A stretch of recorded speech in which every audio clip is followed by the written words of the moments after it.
Chapter 1: The Hermetic Philosophy. The lips of wisdom are closed, except to the ears of understanding, the Kybalion. From old Egypt have come the fundamental esoteric and occult teachings which have so strongly influenced the philosophies of all races, nations, and peoples.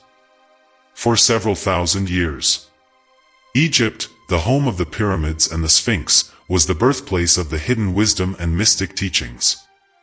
From her secret doctrine all nations have borrowed. India, Persia, Chaldea, Media, China, Japan, Assyria, ancient Greece and Rome, and other ancient countries partook liberally at the feast of knowledge which the hierophants and masters of the land of Isis so freely provided for those who came prepared to partake of the great store of mystic and occult lore which the masterminds of that ancient land had gathered together. In ancient Egypt dwelt the great adepts and masters who have never been surpassed, and who seldom have been equaled, during the centuries that have taken their processional flight since the days of the great Hermes.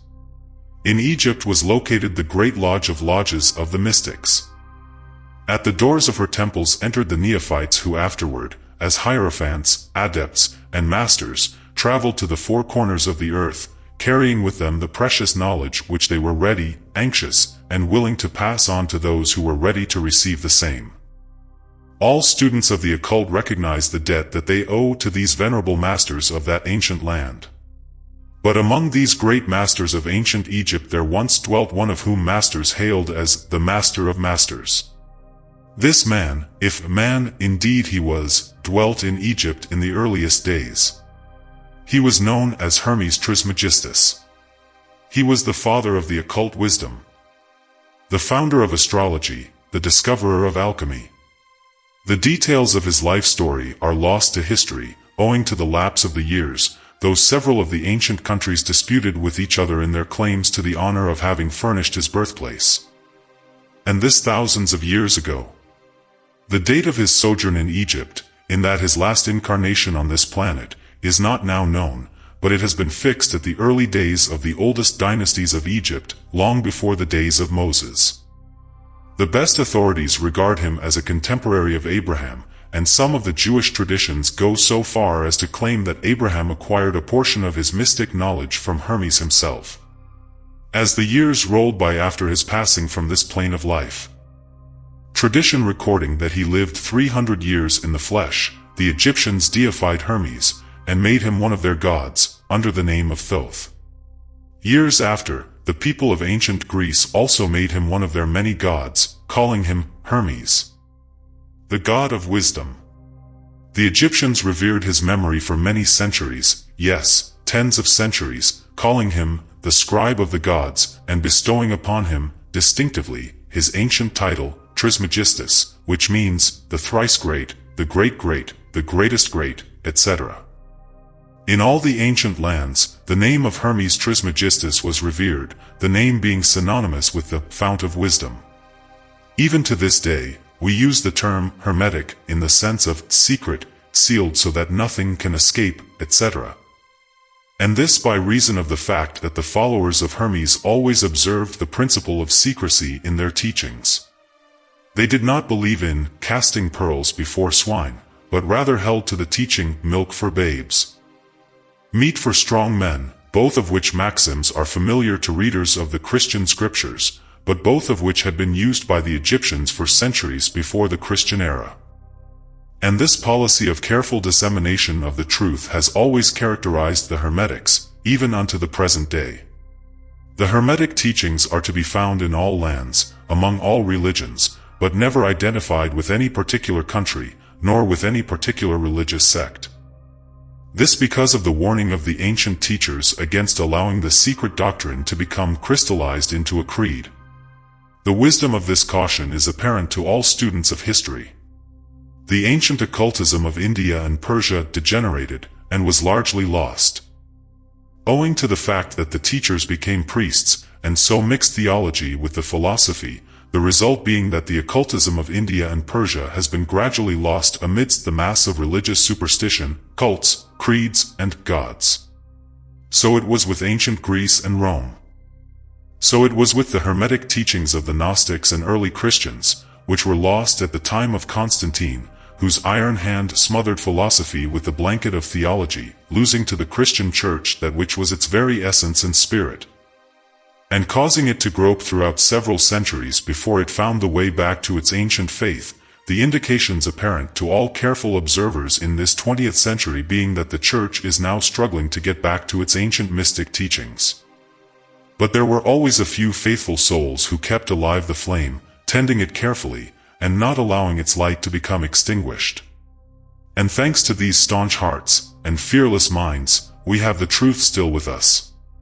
But it is not found in books, to any great extent. It has been passed along from master to student, from initiate to hierophant, from lip to ear. When it was written down at all, its meaning was veiled in terms of alchemy and astrology so that only those possessing the key could read it aright. This was made necessary in order to avoid the persecutions of the theologians of the Middle Ages, who fought the secret doctrine with fire and sword, stake, gibbet and cross. Even to this day there will be found but few reliable books on the Hermetic philosophy, although there are countless references to it in many books written on various phases of occultism. And yet, the Hermetic philosophy is the only master key which will open all the doors of the occult teachings. In the early days, there was a compilation of certain basic Hermetic doctrines, passed on from teacher to student, which was known as the Kybalion, the exact significance and meaning of the term having been lost for several centuries. This teaching, however, is known to many to whom it has descended, from mouth to ear, on and on throughout the centuries. Its precepts have never been written down, or printed, so far as we know. It was merely a collection of maxims, axioms, and precepts, which were non-understandable to outsiders, but which were readily understood by students, after the axioms, maxims, and precepts had been explained and exemplified by the Hermetic initiates to their neophytes. These teachings really constituted the basic principles of the art of Hermetic alchemy, which, contrary to the general belief, dealt in the mastery of mental forces, rather than material elements. The transmutation of one kind of mental vibrations into others, instead of the changing of one kind of metal into another. The legends of the philosopher's stone, which would turn base metal into gold, was an allegory relating to Hermetic philosophy, readily understood by all students of true Hermeticism. In this little book, of which this is the first lesson, we invite our students to examine into the Hermetic teachings, as set forth in the Kybalion, and as explained by ourselves, humble students of the teachings, who, while bearing the title of initiates, are still students at the feet of Hermes, the Master. We herein give you many of the maxims, axioms, and precepts of the Kybalion, accompanied by explanations and illustrations which we deem likely to render the teachings more easily comprehended by the modern student, particularly as the original text is purposely veiled in obscure terms. The original maxims, axioms, and precepts of the Kybalion are printed herein, in italics, the proper credit being given. Our own work is printed in the regular way, in the body of the work. We trust that the many students to whom we now offer this little work will derive as much benefit from the study of its pages as have the many who have gone on before, treading the same path to mastery throughout the centuries that have passed since the times of Hermes Trismegistus, the master of masters, the great. In the words of the Kabalion, where fall the footsteps of the master, the ears of those ready for his teaching open wide. The Kybalion. When the ears of the student are ready to hear, then cometh the lips to fill them with wisdom. The Kybalion. So that according to the teachings, the passage of this book to those ready for the instruction will attract the attention of such as are prepared to receive the teaching. And, likewise, when the pupil is ready to receive the truth, then will this little book come to him or her. Such is the law. The Hermetic principle of cause and effect, in its aspect of the law of attraction, will bring lips and ear together, pupil and book in company. So mote it be.